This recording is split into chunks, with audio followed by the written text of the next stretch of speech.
నమస్తే, welcome to Suman TV. నేను మీ విష్ణు. ప్రస్తుతంతో పాటు స్టాక్ మార్కెట్ అనలిస్ట్ జీవి రావు గారు ఉన్నారు. వారితో మాట్లాడదాం. నమస్తే జీవిరావు గారు. నమస్తే సార్. సార్, జీవిరావు గారు, చాలామంది ఫ్రీక్వెంట్గా నాకు మెయిల్స్ పెడుతూ ఉంటారు, మెసేజెస్ పెడుతూ ఉంటారు. పోర్ట్ఫోలియో డైవర్సిఫికేషన్కి సంబంధించి ఒక మంచి వీడియో ఇచ్చేటట్టు కూడా ఫ్రీక్వెంట్గా అడుగుతూ ఉంటారు. అయితే అసలు ఈ పోర్ట్ఫోలియో మేనేజ్మెంట్ అనేది ఏ విధంగా ఉండాలి, ఒక లేమ్యాన్ కూడా ఈజీగా ఒక మంచి పోర్ట్ఫోలియోని బిల్డ్ చేసుకోవాలంటే మరి ఆ పోర్ట్ఫోలియోలో ఎటువంటి స్టాక్స్ ఉంటే బాగుంటుందంటారు? సో పోర్ట్ఫోలియో అనేటప్పటికి మనకి main first of all A sector best. So sector wise మనకి ఇప్పుడు ఏదైతే నిఫ్టీ 50 ఉందో, నిఫ్టీ 50లో ఉన్న స్టాక్స్ ఏవైతే ఉన్నాయో 50 స్టాక్స్ ఉంటాయి, లేదా సెన్సెక్స్లో 30 స్టాక్స్ ఉంటాయి. సో ఎస్పెషల్లీ మన రిటైలర్స్ ఎక్కువ మంది నిఫ్టీతో ఫాలో అవుతుంటారు. ఎన్ఎస్సి ఎక్స్చేంజ్లో Nifty is main index. So ఈ నిఫ్టీలో మనకి ఉన్న 50 స్టాక్స్లో దగ్గర 18 సెక్టార్స్తో రిలేట్ అయి ఉన్నాయి. 18 సెక్టార్స్ నిఫ్టీ 50లో. ఎస్. ఓకే. సో వరల్డ్లో ఇవాళ మనం మీరు యుఎస్ తీసుకోండి, లేదా యూరప్ తీసుకోండి, ఆస్ట్రేలియా తీసుకోండి, ఎక్కడ కూడా నిఫ్టీలో ఉన్న వాల్యూమ్ ఎక్కడా లేదు వరల్డ్ వైడ్. సో మన నిఫ్టీ ఇండెక్స్కి అంత పాపులారిటీ ఉంది. సో దీంట్లో మనం మేజర్గా ఒక 5 సెక్టార్స్ చూద్దాం. సో ఫస్ట్ ఆఫ్ ఆల్ ఎప్పుడైనా కానీ మనం ఒక స్టాక్ సెలెక్ట్ చేసుకునే ముందు ఆ స్టాక్ కంటే ముందు సెక్టార్ చూజ్ చేసుకోవాలి. సెక్టార్ని చూజ్ చేసుకోవాలంటారు. సో ఇప్పుడు మనం మార్నింగ్ నుండి ఈవినింగ్ వరకు మన డైలీ లైఫ్లో మనకి డెఫినెట్లీ బ్యాంకింగ్, ప్రతి ఒక్కరికి బ్యాంకింగ్ కావాలి, ప్రతి ఒక్కరికి టెక్నాలజీ కావాలి. సో ఇవాళ మనం మొబైల్స్ కానీ ఏదైనా కానీ ఇవన్నీ కూడా టెక్నాలజీస్ రన్ అవుతున్నాయి. నెక్స్ట్ 20 years 30 years కూడా టెక్నాలజీ కంపెనీస్కి లైఫ్ ఉంది. సో మనకి బ్లాక్ చైన్ కానీ, లేదా డేటా సైన్స్ కానీ, లేదా ఐఓటీ కానీ, సో ఇలాంటి టెక్నాలజీస్ రేపు అప్కమింగ్ టెక్నాలజీస్ అన్నిటిలో కూడా టెక్నాలజీ బేస్డ్ కంపెనీస్కి ఫ్యూచర్ ఉంది. Next telecom. ఇవాళ మన కమ్యూనికేషన్ టెలికాం లేకుండా మనం ఏం లేదు అసలు. ఈవెన్ డేటా లేకుండా మన లైఫ్ గడిపే పరిస్థితి లేదు యాక్చువల్గా. So next automobiles. ఇవాళ మనం 2 వీలర్స్ కానివ్వండి, లేకపోతే 4 వీలర్స్ కానివ్వండి, ఇవన్నీ కూడా ఆటోమొబైల్స్ లేకుండా అంటే ప్రతి మనిషికి అవసరమైన సెక్టార్స్ ఒక 5-6 మినిమం ఉంటాయి. మ్యాండేటరీ అవి. సో ఇప్పుడు మనం ఫస్ట్ బ్యాంకింగ్ అండ్ ఐటీ, ఈ రెండిటికి కూడా ఎప్పుడు మన పోర్ట్ఫోలియోలో ఉంచుకోదగ్గ సెక్టార్స్ ఇవి, బ్యాంకింగ్, ఐటీ. సో ఈ రెండు నేను హై ప్రయారిటీ ఇస్తాను. ఓకే. సో మీరు ఒక లేమ్యాన్ పాయింట్ ఆఫ్ వ్యూలో చెప్పమన్నారు. సో మనకి ఒక చిన్న వర్డ్ ఫ్రేమ్ చేసుకుందాం. అంటే నిద్రలో లేచి అడిగినా కానీ ఒక ఏమీ తెలియని వ్యక్తి, సో ఏ స్టాక్స్ బెస్ట్ స్టాక్స్? హృతిక్ అని ఉన్నాయి. హృతిక్. ఓకే. సినిమా యాక్టర్ పేరు. ఎస్. అంటే ఇది జస్ట్ అర్థం అవటం కోసం ఇలా అనుకుందాం మనం. ఓకే. సో మీరు అన్నట్టు సినిమా యాక్టర్ కాబట్టి అందరికీ ఆ పేరు గుర్తుంటుంది. Okay. Okay. So HRITHIK. So 7 stocks ఉన్నాయి. 7 స్టాక్స్ అంటే 7 అక్షరాలు. 7 అక్షరాలు. 7 స్టాక్స్. ఎస్. ప్రతి ఒక్కరు పోర్ట్ఫోలియోలో ఇవి ఉంచుకోమని సజెస్ట్ చేస్తాను నేనైతే. సో ఫస్ట్ హెచ్ వచ్చి మనం హెచ్డిఎఫ్సి బ్యాంక్, బ్యాంకింగ్లో ఫస్ట్ బ్యాంకింగ్ పోర్ట్ఫోలియో ఎప్పుడు ఉంచుకోదగింది.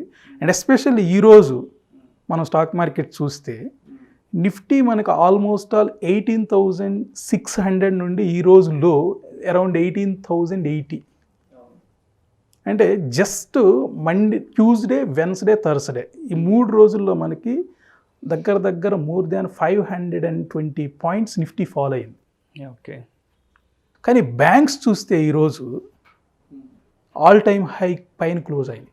సో 40,000 మార్క్ సస్టైన్ అవ్వకుండా ఈరోజు వరకు చూస్తే అరౌండ్ 39,500 దగ్గర సపోర్ట్ తీసుకుంది.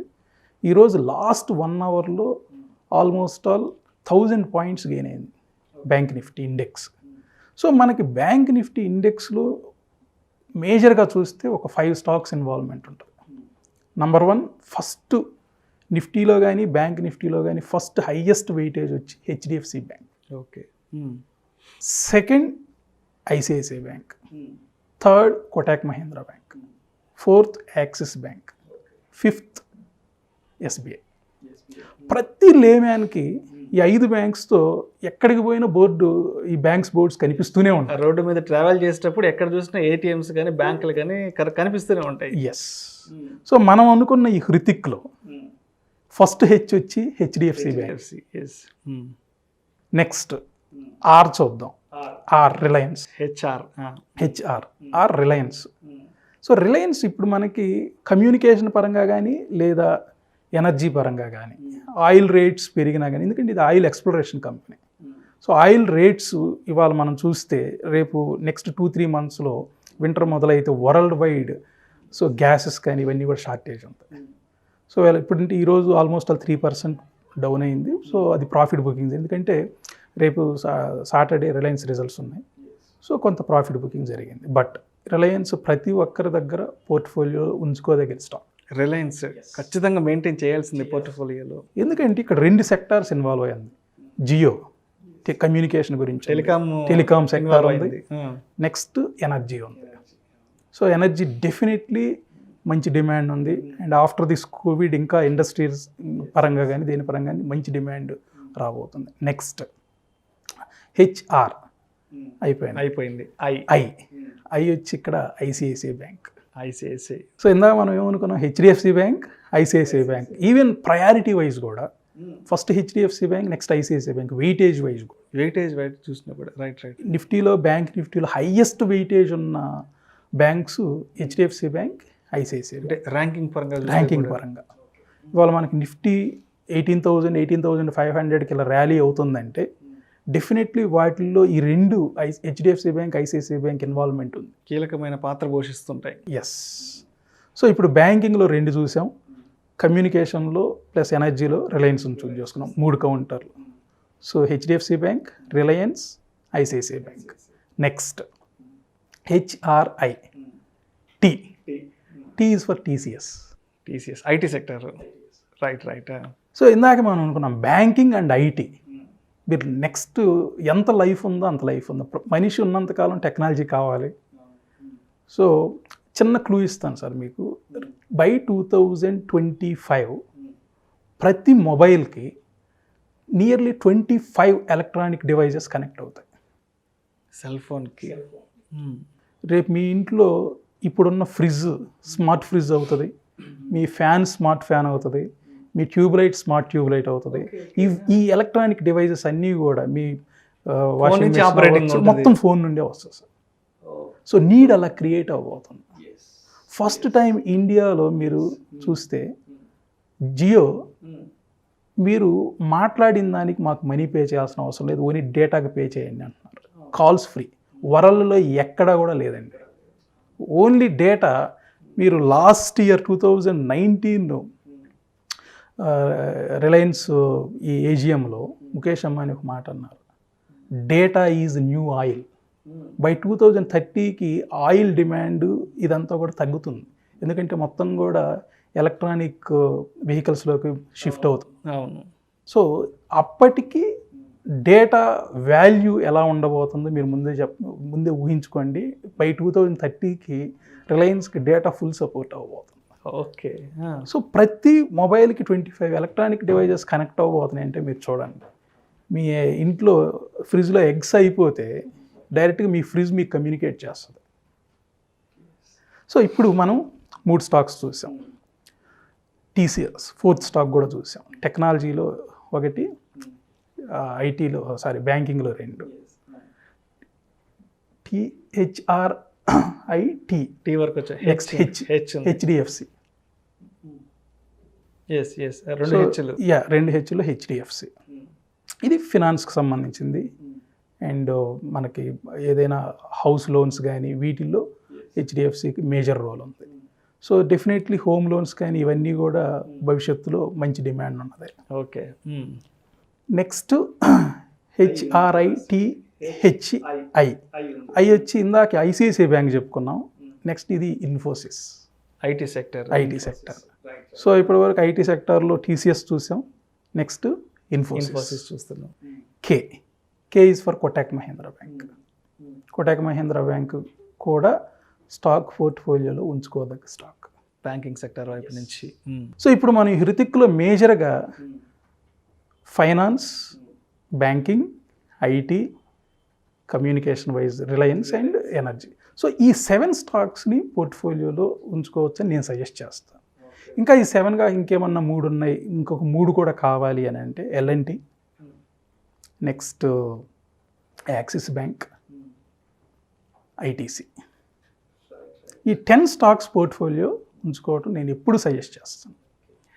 అయితే వెంకట్రావు గారు ఇప్పుడు చూస్తే మార్కెట్ మంచి జోష్ మీద ఉంది, మంచి ఆల్ టైమ్ హైక్లో ఉంది, బుల్ రన్ మీద ఉంది కదా.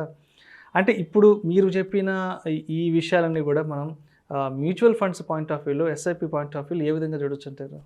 యా, సో జనరల్గా మనకి ఈ ఇన్వెస్ట్మెంట్ వెహికల్స్లో కొంచెం తక్కువ రిస్క్తో ఉన్నది మ్యూచువల్ ఫండ్, కొంచెం ఎక్కువ రిస్క్తో ఉన్నది స్టాక్స్. సో మ్యూచువల్ ఫండ్స్ మీరు చూడండి, almost first 3 years to 5 years పెద్దగా రిటర్న్స్ ఉండదు. ఎందుకంటే దానికి కావాల్సిన ఛార్జెస్ కానీ ఇవన్నీ కూడా అక్కడ ఇది అవుతుంది. సో ఏదైనా మ్యూచువల్ ఫండ్ రిటర్న్స్ కావాలంటే మనకు 5 years తర్వాతే. అక్కడ నుండి కూడా మనకి most of the mutual funds 18% ఆ రేంజ్లోనే పర్ యానం రిటర్న్స్ వచ్చే ఛాన్స్ ఉంది.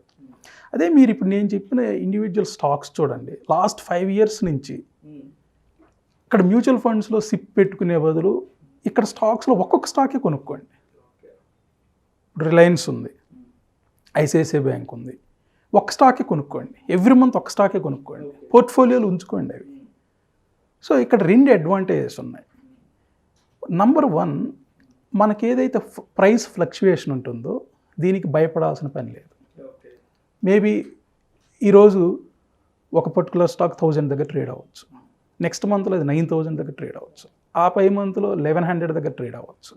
ఎప్పుడైతే మీరు ప్రైస్ చూడకుండా స్ట్రైట్ అవే సిస్టమాటిక్ ఇన్వెస్ట్మెంట్ ప్లాన్లో ఈ మంత్ ఒక పర్టికులర్ డేట్ ఎంతైనా ఉండనివ్వండి ప్రైస్.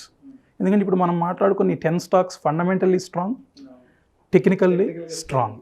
ఈ ఓవర్ నైట్ షట్ డౌన్ చేసుకునే కంపెనీస్ కానే కాదు అసలు.